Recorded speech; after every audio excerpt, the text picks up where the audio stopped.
bersyukur gak ada di tempat ini? Berbahagialah saudara dan saya yang ada di sini saat ini. Karena apa saudara? Di dalam setiap pertemuan beribadah, firman Tuhan, ada janji Tuhan. Dalam pertemuan ibadah tidak ada yang sia-sia. Amin. Kemudian yang kedua, ada pengurapan secara korporat. Ya, ada pengurapan secara menyeluruh. Jadi, kalau ada di tempat ini kita beribadah, semangat Bapak Ibu. Ya, saya yakin dari awal sudah tancap gas dari depan. Kenapa? Roh Kudus bekerja. Saudara merasakan itu? Dan saya sangat yakin Roh Tuhan sedang bekerja, berkarya di tempat ini. Nanti berikutnya, ini kalau lagi pujian nih, AC ini bisa tambah satu lagi nyala nih. Kalau saudara bernyanyi memuji Tuhan belum berkeringat, berarti belum dengan segenap kekuatan. Ya, belum dengan segenap kekuatan. Saya tidak peduli walaupun suara mungkin fals, tapi pada saat saya bermazmur, saya lantangkan suara saya karena Tuhan bilang apa? Berserulah. Tidak ada bisik-bisik. Tidak ada Tuhan bilang berbisik-bisiklah. Tidak ada. Kalau kita menyanyi buat dunia, kita memaksimalkan suara kita. Betul apa betul? Pakai tenaga, pakai kekuatan. Tapi kenapa kalau menyembah Tuhan bisik-bisik? Firman Tuhan tidak bilang berbisik-bisiklah. No. Firman Tuhan bilang apa? Berserulah. Orang berseru seperti apa sih? Dari gunung sebelah ke gunung sebelah ya. Kalau di kampung halaman ya. Dari gunung sebelah ke gunung sebelah. Berteriak sekencang-kencangnya. Pakai tenaga. Amin. Karena apa? Ada power di situ. Ada kekuatan. Kalau engkau bersuara dengan lantang. Saudara yang di samping kiri kananmu mungkin sedang stres. Mungkin sedang galau. Mungkin sedang kacau. Tapi ketika dia mendengar suaramu, rohnya dibangkitkan. Amin. Mungkin dia sedang putus asa, mungkin dia sedang kecewa, mungkin dia sedang bingung. Tapi ketika engkau bermazmur, menyerukan dengan lantang ya, bersorak bagi Tuhan, mengatakan Tuhan itu baik. Saya yakin ada kuasa di dalam setiap perkataan yang keluar dari mulut orang percaya. Amin. Jadi nggak ada di sini setelah puji-pujian masih kedinginan. Pasti dia belum full ya. Ibarat kalau volume itu atau baru setengah. Usahakan sampai mau merah gitu. Ada kan? Ya, jadi maksimal ya Bapak Ibu ya. Karena itu yang ada di hati saya tadi. Pada saat kita pujian, penyembahan. Wow, indah sekali. Ya. Dan Tuhan pasti disenangkan karena apa? Kalau kita memuji, menyembah Dia dengan segenap hati, dengan segenap jiwa dan kekuatan kita. Ada kuasa, ada keajaiban, ada mujizat, ada jalan keluar, ada pertolongan Tuhan. Amin. Amin, amin. Berikan kemuliaan buat Tuhan Yesus. Ya, jadi jangan kaget kalau suara saya sudah hampir parau ya. Puji Tuhan. Saya jujur berdoa Tuhan. Hari-hari ini saya sedang melihat banyak hal yang sedang terjadi ya. Dan itu cukup menyedihkan dan sangat menyedihkan. Saya percaya Bapak Ibu semua termasuk adik-adik pasti buka medsos, betul ya? Jadi banyak hal yang sedang terjadi.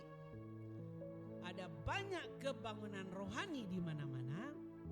Ada banyak persekusi. Ya.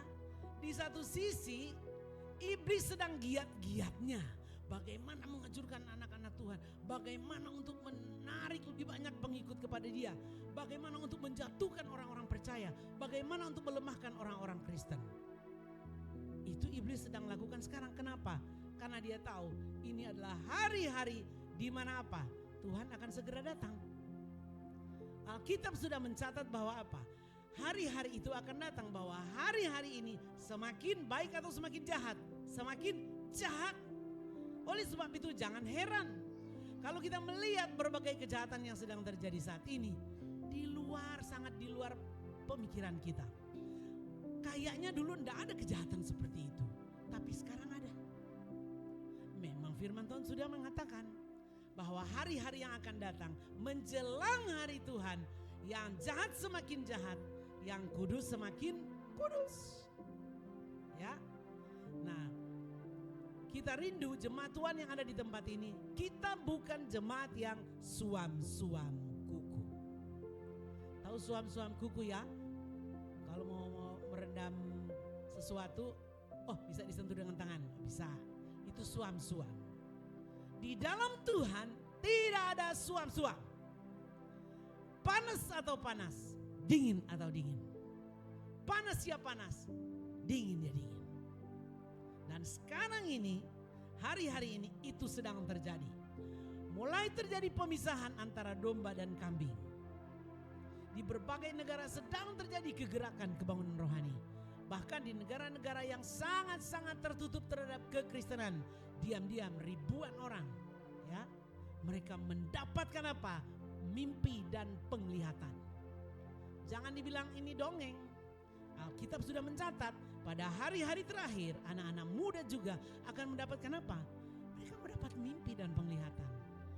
Saya suka membaca kesaksian orang-orang yang berjumpa dengan Tuhan secara pribadi. Itu membangkitkan semangat saya, dan saya diizinkan Tuhan untuk hari ini untuk menyampaikan hal ini kepada kita semua, ya. Jangan kita tertidur, ya. Jangan kita tertidur. Sekali lagi, jangan tidur. Kristen, yes, ya. Oleh sebab itu saya kasih, kalau yang suka pakai judul pasir atau batu. Pasir atau batu karang itu bicara tentang apa? Landasan iman. Ya. Kita sering melihat hari-hari ini, dan saya yakin Tuhan sedih melihat hal itu. Are you Christian? Yes, I am Christian.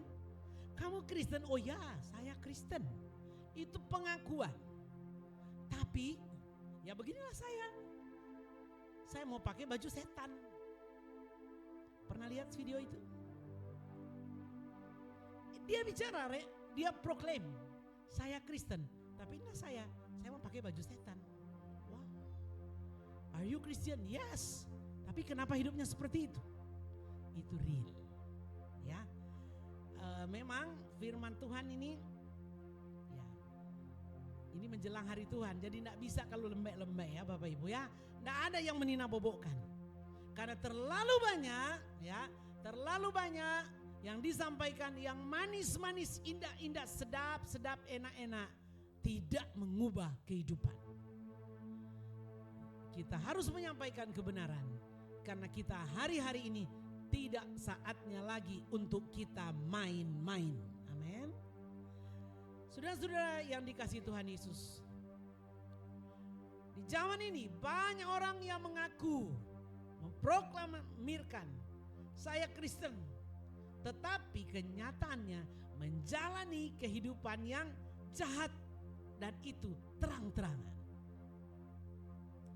Mungkin yang sering buka medsos, ya, apalagi mungkin anak remaja belum begitu paham. Ih kok begini ya, bagus juga ya, asik juga ya. Betul-betul setiap hari kita harus mengandalkan Roh Kudus. Supaya apa? Otak kita tidak dicuci, dan akhirnya kita menganggap hal-hal yang tidak seharusnya lama-lama itu menjadi biasa, dan kita sangat-sangat familiar dengan hal itu, dan kita merasa itu biasa.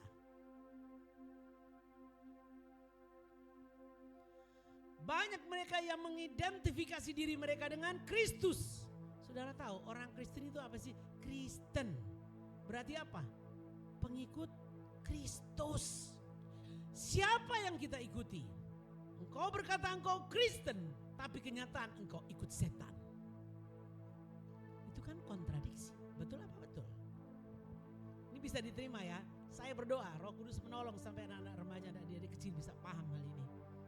Karena firman Tuhan ini harus disampaikan. Hidupnya bertentangan dengan Kristus. Yesus tidak mendapatkan pujian karena kelakuan itu. Yang ada adalah diolok-olok. Ya. Yang ada adalah diejek-ejek. Sedangkan saudara dan saya, kita semua sudah tahu bahwa ketika kita ada di dunia ini, kita menerima Yesus Kristus sebagai Tuhan dan Juru Selamat kita. Kita harus apa? Memuliakan Allah, membuat namanya masyhur, ya. Tuhan senang dengan kehidupan kita. Engkau membanggakan aku, engkau menyukakan aku. Harusnya begitu. Kenyataan, banyak yang kelakuannya jelas-jelas, terang-terangan bertolak belakangan dengan Kristus. Itu real. Kenapa demikian? Kenapa seperti itu?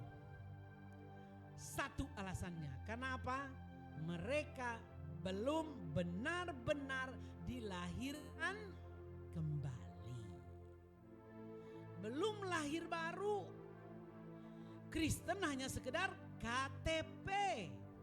Kristen hanya sekedar kesukaan di hari Minggu bisa pergi gereja, nyanyi-nyanyi. Kenapa? Aku suka lagu itu. Aku senang ada di tempat itu. Kenapa banyak orang dengan mudah melepaskan keselamatan yang dia sudah terima? Katanya dia orang Kristen, tapi dengan mudah melepaskan keselamatan yang dia sudah terima. Sebenarnya dia belum dilahirkan kembali. Kalau orang sudah tahu bahwa harga yang mahal Yesus sudah lakukan, ya, harga yang mahal, yaitu darahnya yang mahal, sudah membeli saudara dengan lunas dibayar.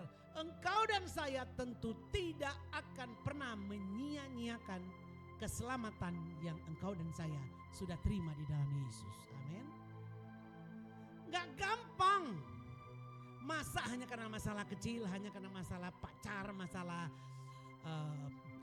bantuan atau makanan, kemudian meninggalkan. Kita bisa pastikan dia belum lahir baru. Kalau kita sudah sungguh-sungguh menerima, yes, terima kasih Tuhan, ini harta berharga, tidak mungkin aku lepas, tak akan pernah aku lepaskan. Karena aku tahu itu mahal. Tapi kalau dengan mudah, come on, Bapak Ibu yang ada di tempat ini, adik-adik, saudara-saudara dimanapun, jangan lepaskan keselamatan yang engkau dan saya sudah terima. Karena itu mahal, saudara. Amin. Berikan kemuliaan buat Tuhan. Jadi kalau orang dengan mudah melepaskan, dengan mudah meninggalkan, ya, atau dengan jelas-jelas berlaku jahat, menjalani kehidupan berdosa yang tidak sesuai dengan kebenaran firman,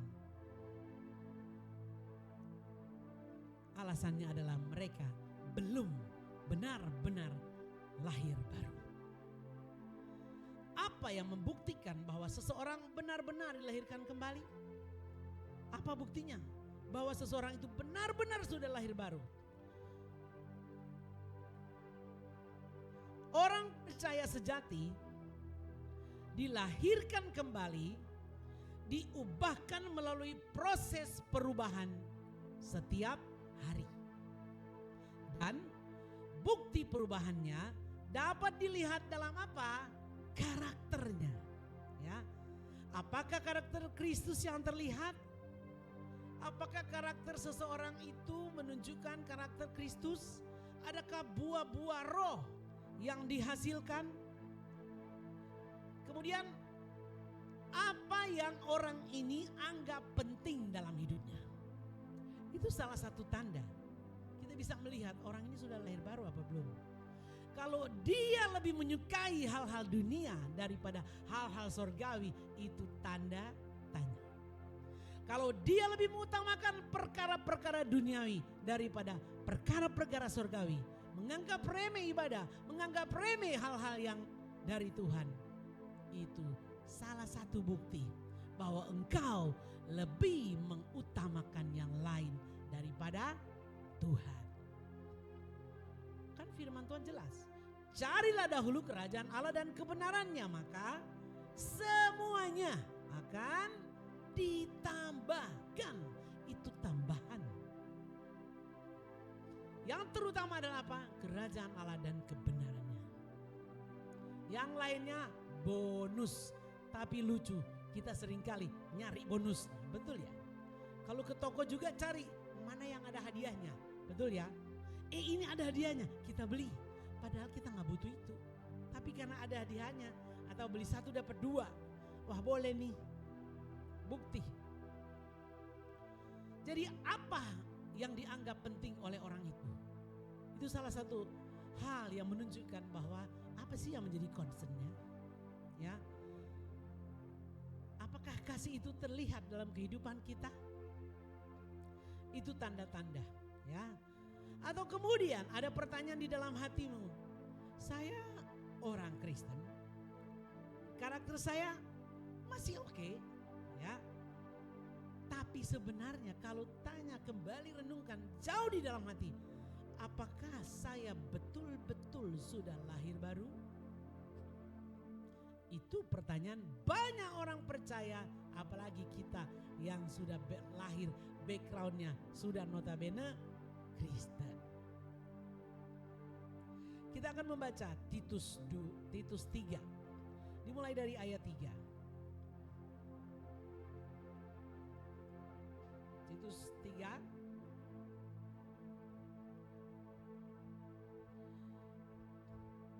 Titus 3, saya bacakan mulai dari ayat 3. Bapak Ibu memperhatikan, menyimak. Karena dahulu kita juga hidup dalam kejahilan, tidak taat, sesat, menjadi hamba berbagai-bagai nafsu dan keinginan, hidup dalam kejahatan dan kedengkian, keji, saling membenci. Ayat 4. Tetapi ketika nyata kemurahan Allah, juru selamat kita, dan kasihnya kepada manusia. Ayat 5. Dan pada waktu itu Dia telah menyelamatkan kita, bukan karena perbuatan baik yang telah kita lakukan, tetapi karena rahmat-Nya oleh pemandian kelahiran kembali dan oleh pembaharuan yang dikerjakan oleh Roh Kudus yang sudah dilimpahkannya kepada kita oleh Yesus Kristus juru selamat kita. Ayat 7, supaya kita sebagai orang yang dibenarkan oleh kasih karunia-Nya berhak menerima hidup yang kekal sesuai dengan pengharapan kita. Bapak Ibu yang dikasihi Tuhan Yesus Kristus, di sini semua sudah dibaptis semua? Saudara sudah dibaptis? Saya tidak sedang persiapan baptisan, tapi hal ini muncul karena ini penting. Saudara dibaptis, oke. Yang belum dibaptis coba angkat tangannya yang belum dibaptis. Jangan malu. Ya, kalau Edo sama ya memang masih junior ya. Oke, berarti kita semua di sini sudah dibaptis ya. Saya anggap sudah paham semua. Nah, perhatikan ayat 5. Bicara tentang kelahiran kembali orang percaya. Secara simbolis digambarkan dengan apa? Baptisan air Kristiani. Ya. Kelahiran kembali atau lahir baru secara simbolis digambarkan dengan apa? Baptisan air Kristiani. Kenapa saya pakai Kristiani? Karena ada banyak baptisan yang lain yang bukan Kristen, ya. Nah, perhatikan frasa ini. Pembaharuan yang dikerjakan oleh Roh Kudus. Itu menunjuk kepada apa? Ini penting sekali. Pembaharuan yang dikerjakan oleh Roh Kudus menunjuk kepada penyaluran hidup ilahi secara berkesinambungan kepada orang percaya. Sementara mereka menyerahkan kehidupan mereka kepada Allah. Ini penting. Inilah proses yang terjadi terus menerus, ya. Saudara, harus ada satu kesadaran penuh. Saya baca sekali lagi, sengaja saya pelankan hal ini. Bagaimana pembaharuan itu terjadi dalam hidup seseorang? Apakah tiba-tiba enggak. Pembaharuan yang dikerjakan oleh Roh Kudus menunjuk kepada penyaluran hidup ilahi, ya. Penyaluran hidup ilahi secara berkesinambungan kepada orang percaya. Sementara mereka menyerahkan kehidupan mereka kepada Allah. Nah, ini penting. Ini penyaluran secara ilahi ini hanya terjadi ketika orang tersebut atau kita penuh berserah kepada tuntunan Roh Kudus. Kalau kita cuek sama Roh Kudus, kira-kira gimana? Jadi nggak tuh? Ya, saudara dan saya harus ada satu kesadaran penuh bahwa apa? Setiap hari kita harus berserah penuh kepada Roh Kudus. Berserah penuh kepada Allah. Agar apa? Ini penting ini. Kenapa kita harus berserah penuh kepada Roh Kudus? Agar Roh Kudus recreation, ya, menciptakan ulang. Recreation, Roh Kudus yang merecreation, mengubah manusia menjadi ciptaan baru. Manusia yang menjadi ciptaan baru seperti apa? Memiliki kasih yang baru. Ya. Punya keinginan-keinginan yang baru. Kalau dulu keinginan-keinginannya adalah keinginan-keinginan yang tidak memuliakan Allah. Tetapi setelah dia dibaptis, menyerahkan hidup kepada Tuhan, setiap hari berserah penuh, Roh Kudus menuntun dia. Sekarang dia mulai memiliki keinginan-keinginan yang baru. Paham sampai di sini, nangkap?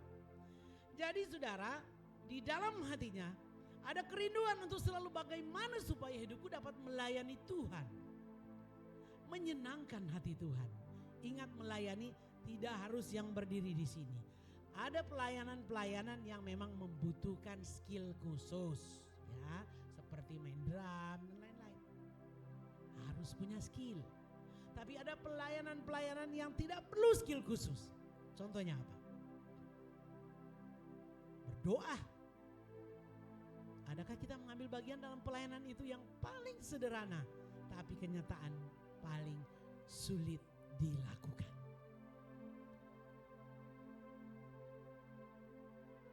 Kita memiliki kasih yang baru, keinginan yang baru, hidup untuk melayani Tuhan, dan punya keinginan yang baru itu apa?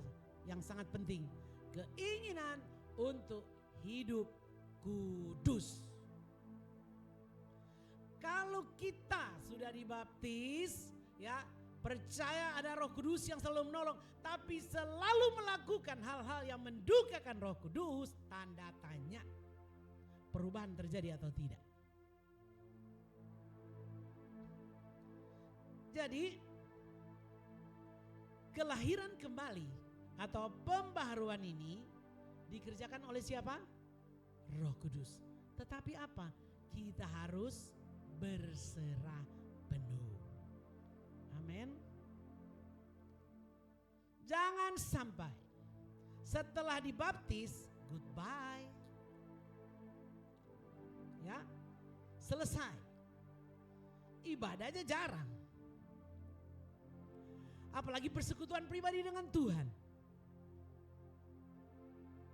Kira-kira terjadi perubahan atau tidak? Tanda tanya. Ya. Menjadi ciptaan baru, tanda tanya besar. Yang rajin beribadah saja belum tentu terjadi perubahan. Kenapa? Betul apa betul? Setuju dengan saya tentang hal ini? Yang rajin ibadah aja belum tentu terjadi perubahan. Karena apa? Lagi kebaktian, lagi ibadah, pikirannya entah kemana.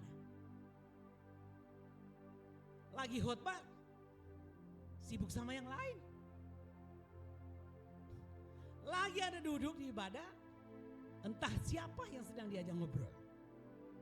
Engkau tidak menghargai Tuhan. Terjadi perubahan atau tidak? Boro-boro. Apalagi kalau kita menjauhi pertemuan ibadah. Makanya ada firman Tuhan itu. Janganlah kamu menjauhkan diri dari pertemuan-pertemuan ibadah. Karena apa? Itu penting sekali. Ya. Jadi Bapak Ibu yang dikasih oleh Tuhan Yesus, pilihan di tangan kita. Mau mengalami pembaharuan atau tidak, pilihan di tangan kita. Siapapun yang bicara, kalau engkau memilih, Ya biarkanlah saya begini. Beginilah saya. Jangan heran ada orang sudah puluhan tahun ikut Tuhan, hidupnya sama saja. Kekristenan bukan selama seminggu kita hidup menurut dunia, lalu hari Minggu kita ke gereja, pelayanan dan aktivitas rohani lainnya. Sekali lagi, kekristenan bukan selama seminggu Senin sampai Sabtu kita hidup duniawi, hidup seperti orang dunia. Hari Minggu kita ke gereja, beribadah, melayani dan melakukan aktivitas rohani lainnya. Kekristenan tidak seperti itu.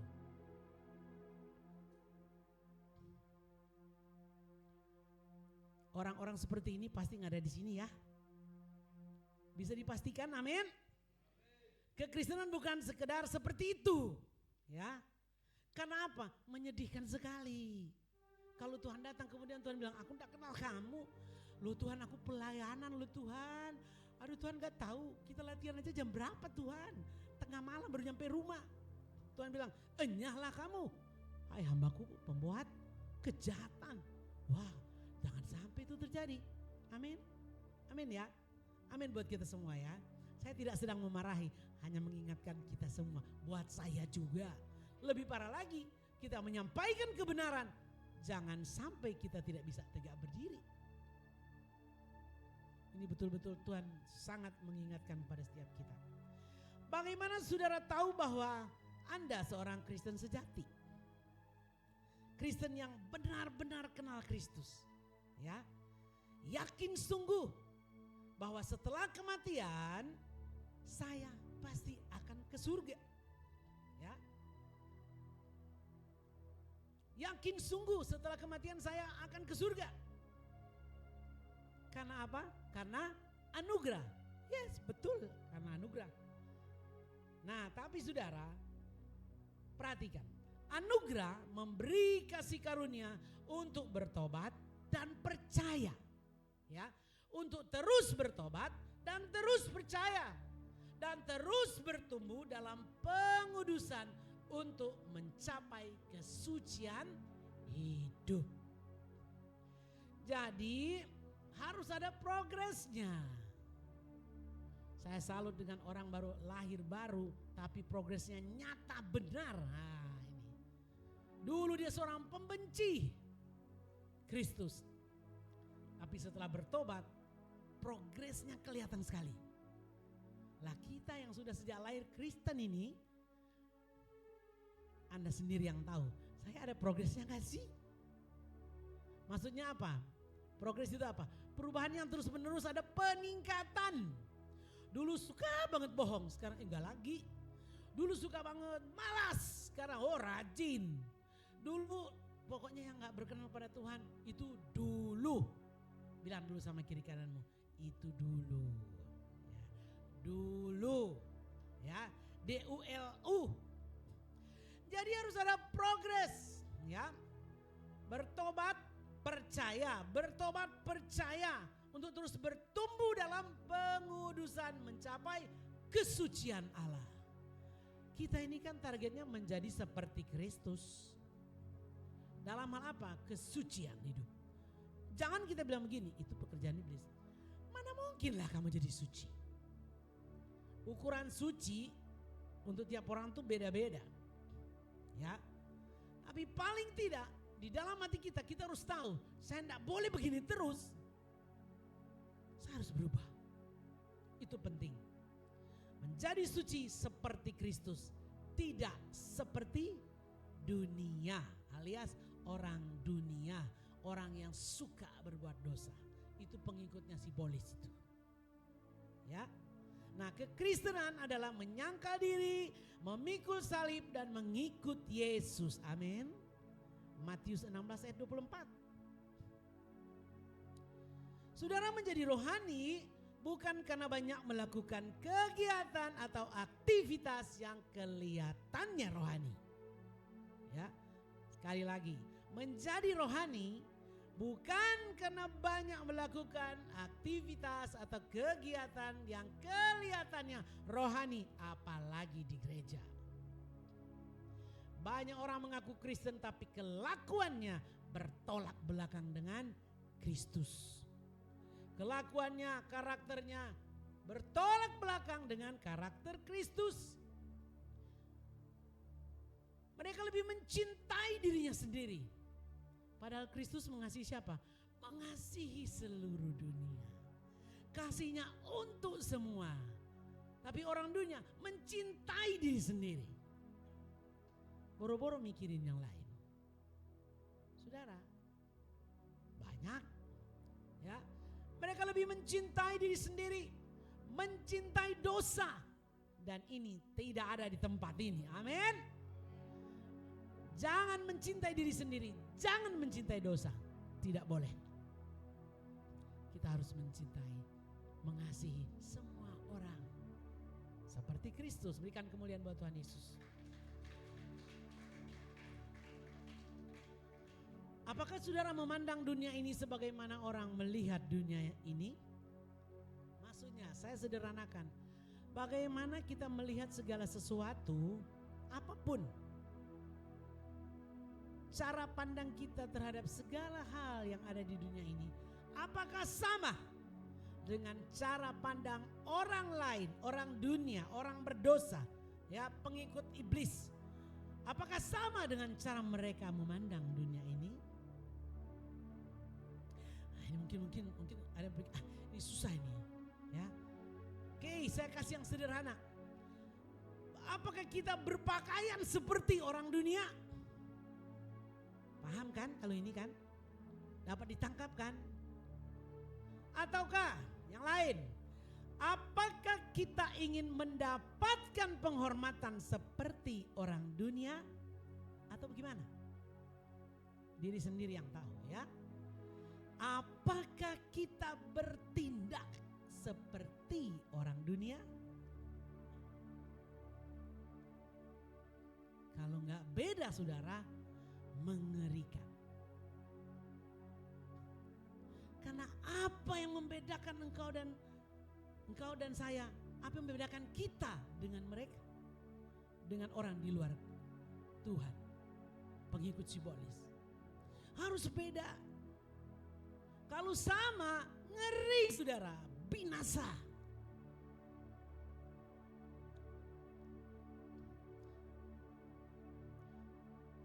Ini dapat menjadi bukti bahwa apa? Kalau sama dengan orang di luar sana, cara kita memandang, cara kita berbicara, cara kita berpenampilan, kita punya sikap hati yang sama dengan mereka. Membutuhkan pengakuan, membutuhkan hal-hal yang dunia lakukan. Kalau kita sama seperti mereka, saudara, ini dapat menjadi bukti bahwa apa? Tuhan tidak bekerja di dalam hidupmu. Karena apa? Engkau dan saya berjalan menurut keinginan hati kita sendiri. Itu karena apa? Tidak ada penyerahan secara total. Tadi sudah sampaikan. Ini penting. Semua penting, tapi garis bawahi. Saya cukup serius hari ini ya Bapak Ibu ya. Tapi jangan tegang-tegang. Saya sungguh berdoa dari tadi malam. Dari kemarin-kemarin saya berdoa, Tuhan biarkan Roh Kudus menerjemahkan kebenaran ini. Supaya hidup kami berubah. Saya rindu kita semua berubah. Ya. Jika kuasa Tuhan tidak terlihat dalam hidupmu, engkau tidak tertarik untuk mau hidup suci, tidak tertarik untuk mau hidup benar, garis bawahi, mungkin kuasa Tuhan tidak ada di dalam engkau. Karena apa? Orang yang ada Tuhan di dalamnya pasti menginginkan untuk apa? Hidupnya semakin dikuduskan. Hidup benar, hidup suci. Kalau itu tidak ada di dalam hatimu, mungkin, saya bilang mungkin ya, mungkin Tuhan tidak ada di dalam hati.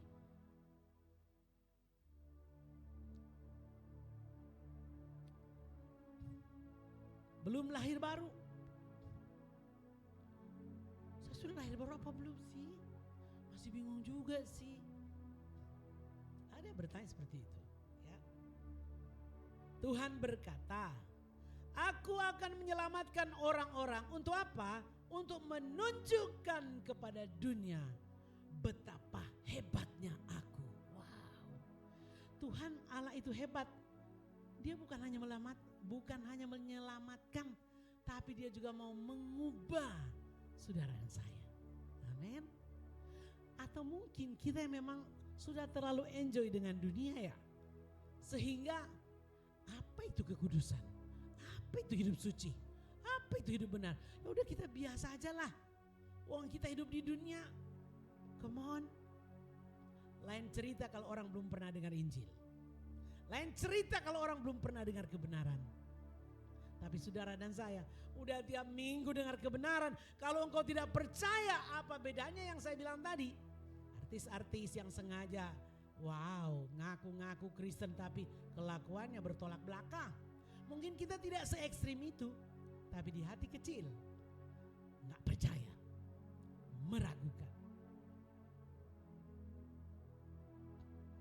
Saudara, Allah itu sanggup mengubah hidup kita. Amin. Percaya gak sih? Tuhan sanggup melakukan segala perkara. Amin. Dia Allah yang hebat. Dari puji-pujian tadi itu, kalau kita menyimak, menghayati, menaramkan dalam hati apa yang kita sampaikan melalui pujian tadi, itu udah peperangan rohani Bapak Ibu. Setan-setan iblis sudah dikalah-kalahkan. Tapi kalau engkau sendiri tidak yakin, cuma asal bunyi, gak ada kuasanya Pak. Oleh sebab itu, saudara, kita sebagai orang percaya hidup di dalam Tuhan itu indah. Siapa bilang gak ada masalah? Masalah banyak. Apalagi kalau tidak dalam Tuhan. Dalam Tuhan aja masalahnya banyak. Apalagi kalau tidak dalam Tuhan, mungkin tidak ada di sini. Betul apa betul? Makanya serius dengan Tuhan. Udah pergumulan banyak, persoalan banyak, cuek lagi sama Tuhan. Aduh, menyedihkan sekali. Seriuslah dengan Tuhan. Dia sanggup mengubah hidupmu. Saudara, tidak ada orang yang tanpa dosa. Kita tidak sempurna. Bergumul dengan dosa setiap hari. Dan sangat mungkin untuk jatuh dalam dosa. Itu sangat mungkin. Sangat mungkin untuk berbuat jahat. Namun dalam kelemahan itu akan terlihat jelas bahwa Tuhan sedang bekerja. Tuhan sedang melatih saudara. Tuhan sedang mengajar saudara. Tuhan sedang mendisiplin saudara dan saya. Dan itu membawa kita pada apa? Kedewasaan dan kekudusan yang semakin tinggi.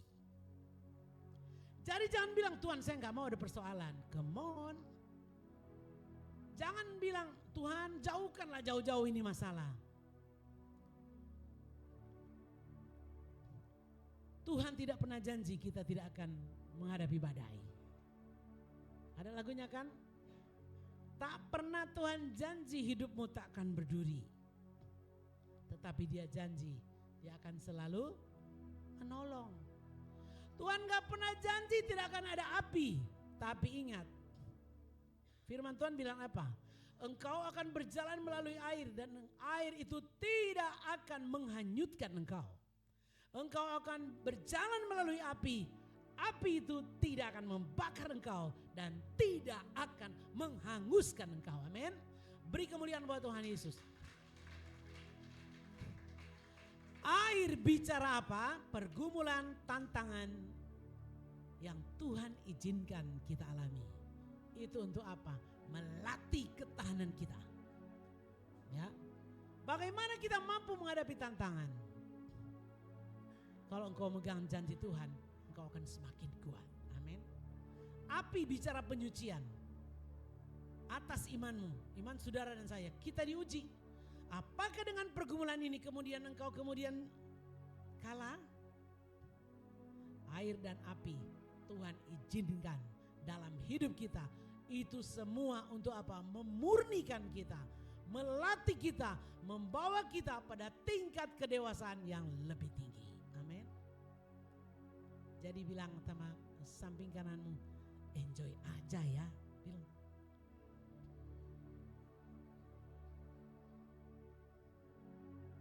Semuanya itu akan membawa kita pada apa? Apakah kita akan menjadi semakin serupa dengan dunia atau semakin serupa dengan Kristus? Amin. Jadi kalau ada masalah, bilang itu biasa. Itu biasa. Bisa dilewati kok. Amin. Jadi jangan sudah kusut mikirin masalah. Engkau akan menyeberang air, tapi air itu tidak akan menenggelamkan engkau. Jangan engkau ditenggelamkan oleh masalahmu. Amin. Engkau tidak akan ditenggelamkan. Buktinya bangsa Israel, belakang Mesir lagi ngejar, depan laut.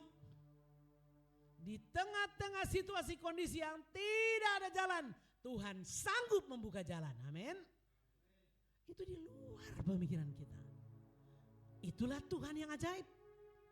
Kita selalu bilang Tuhanku engkau ajaib, tapi kita tidak mengalami keajaiban Tuhan. Itu tadi, jangan-jangan Tuhan tidak bekerja di dalam engkau. Ketika siapa yang melewati dapur perapian? Sadrak, Mesak, Abednego. Ya. Api tidak menghanguskan mereka. Kenapa? Karena mereka percaya. Sekalipun tidak ada pertolongan, aku tetap tidak akan menyembah dewa itu. Itu ujian. Kemurnian iman mereka diuji melalui api. Ya. Nanti kalau ilustrasi lagi lebih panjang tentang emas, ada beberapa cara untuk memurnikan emas. Artinya, biasa waktu habis ditambang itu emas itu masih berkumpul dengan logam-logam yang lain. Ada beberapa cara untuk memurnikan emas, nanti adik-adik lihat di Google ya. Salah satunya dengan cara pemanasan dengan suhu yang tinggi. Ketika dipanaskan pada suhu tertentu, terpisahlah seng dan logam-logam lainnya. Ya, dan akhirnya ditemukanlah ini loh emas murni, tidak ada campuran logam lainnya. Api di dalam kehidupan kita memurnikan iman kita. Amin. Saya lihat sih wajah-wajah di sini kayaknya nggak mengalami, kayaknya biasa ya, kalau api dan air kayaknya biasa ya, kayaknya biasa. Karena sudah tahu kebenaran, nggak kaget, tidak heran, tidak takut, tidak terintimidasi. Karena apa? Kita pegang janji Tuhan. Amin. Puji nama Tuhan. Saudara, kebenaran akan terungkap sampai badai itu datang. Ya. Iman kita itu akan terlihat ketika badai datang. Hari penghakiman pasti akan tiba. Amsal 11 ayat 4. Pada hari kemurkaan, harta tidak berguna, tetapi kebenaran melepaskan orang dari maut. Ayat 5. Jalan orang saleh diratakan oleh kebenarannya, tetapi orang fasik jatuh karena kefasikannya. Bahkan saudara, kita mengalami hari-hari yang semakin dipercepat. Betul apa betul hari ini?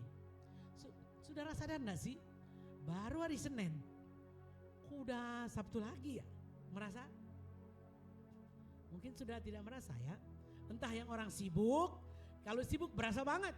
Kalau yang tidak sibuk banyak waktu kosong pun merasakan hal itu.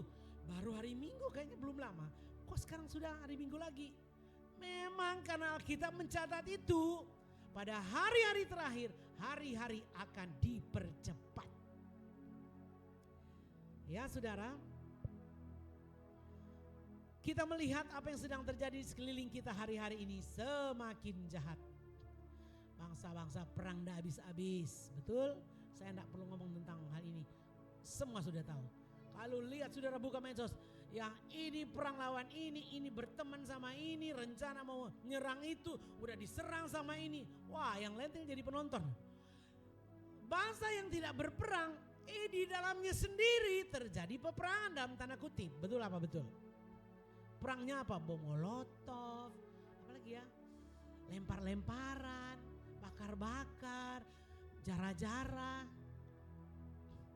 Inilah yang sedang terjadi. Uang susah. Ada yang merasakan? Ada yang merasakan? Ini sedang terjadi. Apakah Tuhan akan datang segera? Gak ada yang tahu. Tapi paling tidak firman Tuhan bilang apa? Berjaga-jagalah. Berjaga-jagalah. Karena Tuhan segera datang. Kita tidak tahu kapan datangnya. Saudaraku yang dicintai Tuhan Yesus. Kualitas keyakinan dan pengalaman keagamaan tanpa komitmen sejati kepada Kristus adalah sia-sia. Ya, kualitas keyakinan dan pengalaman keagamaan tanpa komitmen sejati kepada Kristus adalah sia-sia. Rajin sih, aktif sih, tapi gak ada komitmen, gak ada koneksi yang terhubung secara pribadi dengan Tuhan, dengan Yesus. Saya suka kalau melihat kesaksian orang-orang yang ditemui Tuhan secara pribadi. Hidup seseorang itu berubah drastis total dan sangat haus akan Tuhan. Mengasihi Tuhan dan maunya terus dengan Tuhan, itulah cinta mula-mula. Saya rindu cinta mula-mula dari setiap kita. Kita pasti punya pengalaman secara rohani, secara pribadi. Saya rindu. Itu yang ada di hati kita saat ini. Cinta mula-mula kepada Tuhan. Rasanya tidak mau berpisah dengan Tuhan. Rasanya mau terus bersekutu. Rasanya mau terus membaca firman. Rasanya mau terus berdoa. Karena itu yang saya alami waktu pertama kali saya mengalami perjumpaan secara pribadi. Sedang bekerja, maunya cepat-cepat untuk saya mau waktu khusus dengan Tuhan. Saudara masih merasakan hal yang sama? Saya berdoa kita semua kembali kepada cinta mula-mula. Ya, kalau yang nggak ngerti, yang sudah pernah pacaran, waktu kau jatuh cinta, maunya apa? Telepon terus, betul ya? Maunya ngobrol terus, maunya ketemu terus, itu lagi jatuh cinta. Kalau engkau tidak seperti itu lagi terhadap Tuhan, jangan-jangan cintamu sudah berubah. Cintamu sudah pudar. Mari bangkitkan kembali itu cinta mula-mula. Amin.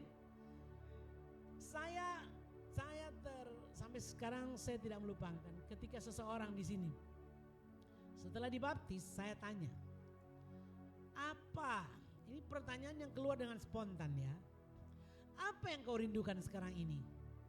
Gimana setelah dibaptis? Tahu jawabnya. Saya cuma mau mengenal Tuhan lebih lagi. Saya kaget karena apa? Saya tahu dia sebelumnya ngomong aja susah. Dan hati saya sendiri, aku senang. Aduh Tuhan, teruslah kerjakan di dalam hati anakmu ini. Dia bilang, aku tidak mau yang lain, saya tidak ada yang lain. Saya hanya mau lebih tahu banyak tentang Tuhan. Wow, itu indah. Dan saya melihat progresnya luar biasa. Ketika saya pertama ketemu anak ini, tidak kayak gini. Padahal baru berapa tahun. Kenapa bisa terjadi perubahan dan secara kontinu terus terjadi? Perubahan peningkatan. Kenapa itu terjadi? Karena dia punya kerinduan mengenal Tuhan lebih lagi. Berikan kemuliaan buat Tuhan. Matius 7 ayat 26. Tetapi setiap orang yang mendengar perkataanku ini dan tidak melakukannya, ia sama dengan orang yang bodoh yang mendirikan rumahnya di atas pasir. Kemudian turunlah hujan dan datanglah banjir. Lalu angin melanda rumah itu sehingga robohlah rumah itu dan hebatlah kerusakannya. Jika kekristenan dibangun di atas dosa yang merupakan kekristenan palsu, maka orang tersebut tidak akan berdiri kokoh ketika ada penghakiman. Jika kekristenan dibangun di atas dosa yang merupakan kekristenan palsu, maka orang tersebut tidak bisa berdiri kokoh ketika penghakiman Tuhan datang. Saudara-saudara, apa itu kekristenan palsu? Jelas dari ayat tadi kita baca. mendengar firman tetapi tidak melakukan, dan itu fatal. Kerusakannya hebat. Beda cerita dengan orang gak pernah dengar firman. Beda cerita dengan orang belum pernah tahu bahwa oh ini salah toh, oh ini ndak boleh toh, oh kalau begini ternyata ndak boleh. Saudara dan saya, kita membaca, mendengar, baca, dengar, dinyanyikan dan lain sebagainya. Tapi kenapa kita tidak mau berubah? Tapi kenapa kita memilih untuk tidak mau taat? Itulah kepalsuan alias kebohongan alias pura-pura. Anak muda sekarang istilahnya apa ya itu? Diapain? Zong, apa? Ada istilahnya. Ghosting. Mau di ghosting gak? Tuhan kita bikin begitu. Ya Tuhan, aku mencintaimu. Belakangnya lagi main judi. Tuhan, engkau hebat, engkau luar biasa. I love you Lord. Belakangnya aduh. Saudara mau diperlakukan seperti itu? Maaf saudara, kebenaran ini harus disampaikan supaya hidup kita berubah. Kita tidak menjadi orang Kristen biasa-biasa. Orang Kristen suam-suam kuku. Panas ya panas, dingin sekalian karena ada tempatnya. Kita bilang kita mengasihi Tuhan, belakangnya bohongin orang, tipu orang. Kira-kira kita aja gak mau digituin, betul gak sih? Iya gak sih? Biar Roh Kudus menjamah hati kita. Bertobatlah. Saya juga sedang berjuang untuk banyak hal. Paling tidak di dalam hati kita memiliki kerinduan untuk apa? Hidup kita semakin kudus, semakin benar, semakin kudus, semakin benar, berkenan kepada Allah. Sehingga ketika hari Tuhan itu tiba, Tuhan bilang apa? Well done my son, masuklah. Mari menikmati kebahagiaan di rumahku. Pilih mana? Sama yang Tuhan bilang, enyahlah engkau dari hadapanku. Oh, mengerikan. Sekarang firman Tuhan harus yang begini ya, supaya kita bertobat. Kalau yang manis-manis terus lembut, kita terlena dan tidak mau berubah. Ya, ini buat saudara, buat saya juga.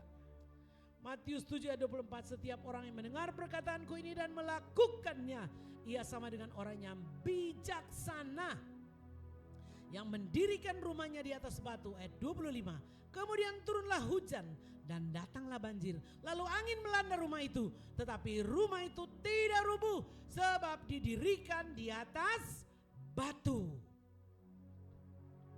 Saudara, jika dasar imanmu dibangun di atas batu karang yang kokoh, hidupku adalah kesaksian bagi banyak orang, menunjukkan buah-buah roh, ya, hidup dalam kebenaran. Maka engkau akan berdiri teguh pada hari penghakiman. Saya mendengar satu kesaksian dari seorang anak muda. Dia seorang anak muda di New York. Ini kesaksian orang lain ya. Dia tidak percaya Yesus. Dan dia punya target. Aku mau jadi konglomerat, mau jadi orang hebat. Karena sekolah di kampus yang hebat. Karena dia punya target. Tapi, ini dengar baik anak muda ya, di sekolah kuliahan. Di tengah-tengah temannya, banyak temannya orang Kristen. Tapi ada satu orang yang beda. Dia penasaran. Kok orang ini lain sama yang kebanyakan ini? Dia mulai argumentasi, nanya-nanya. Temennya nih bilang begini, kamu bacalah yang benar kitabmu itu. Kamu baca yang benar, aku mau baca kitabku. Aku gak mau berdebat sama kamu. Kalau kamu menemukan ada yang mau ditanyakan, tanyain ke saya. Sini kitabmu kasih saya. Dia baca. Habis itu setelah baca berkali-kali berapa bulan kemudian datanglah si cowok ganteng ini. Kok di kitab saya banyak yang membingungkan saya. Tapi ketika aku baca kitabmu, ini bener nih kayaknya nih. Masuk logika saya, ingat ini orang pintar ya. Masuk akal dan banyak hal yang menarik bagi saya. Jadi gimana? Udah kau bacain lagi, ulang-ulang kau baca. Tanya sama Tuhan, apa yang terjadi? aku percaya kitabmu. Dan apa? Aku mau ikut kamu. Ini perhatikan, dia nggak langsung bilang ikut Yesus. Aku mau ikut kamu ah. Kenapa kau ikut saya? Karena kamu beda sama teman-teman lain. Dan si cowok ganteng ini bilang apa? Saya melihat, akhirnya saya tahu, saya melihat dari kehidupannya ada buah roh dari kehidupan si anak muda ini. Jangan kalian yang kuliah atau yang sekolah berpikir, ya kalau bersaksi kan itu urusan orang tua, urusan pendeta, urusan orang tertentu. No, dimanapun engkau berada, jadilah saksi. Amin. Orang melihat kelakuanmu, kok dia beda ya? Ya ini seperti yang saya ceritakan ini. Akhirnya si cowok ini, anak laki-laki ini, dia meninggalkan imannya, dia percaya Yesus, mengikut Yesus dan antusias berapi-api untuk kemudian dia mengikut Yesus, dia lahir baru, dia diselamatkan. Melalui kehidupan siapa? Dia lihat temen, kok temanku ini beda.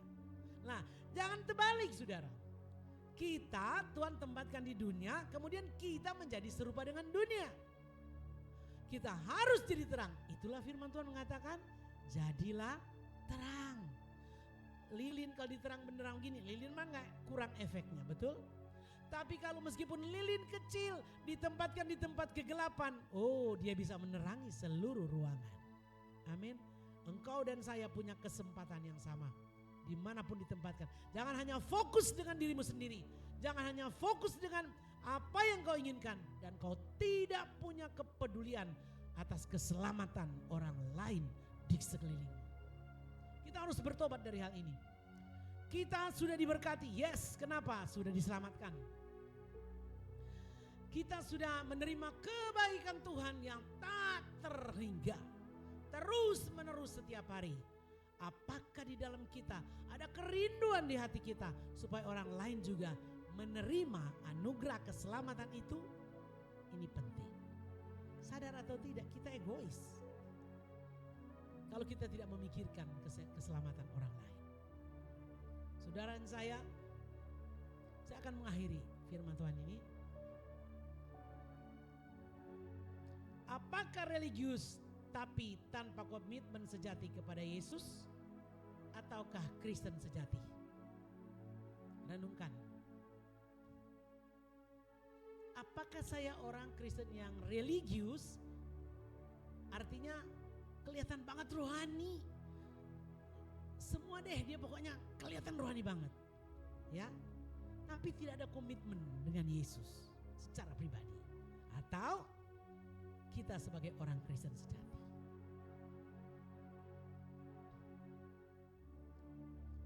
Saya mengundang singer. Mari kita bangkit berdiri.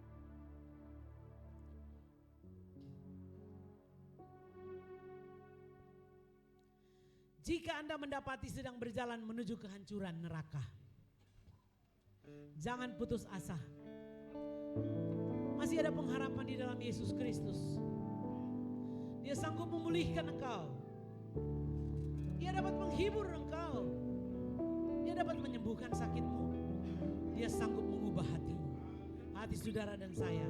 Kalau selama ini kita jauh dari Tuhan, kita sudah terikat dengan banyak hal yang merintangi kita, sehingga kerohanian kita begitu saja.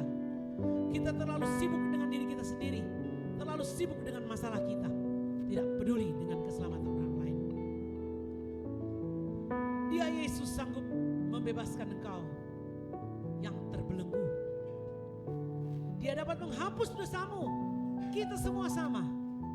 Kalau kita mau sungguh-sungguh datang kepada Tuhan, Dia tahu engkau serius atau tidak. Kalau engkau mau mendapatkan kasih karunia Allah, firman Tuhan berkata, diamlah dan ketahuilah, akulah Tuhan.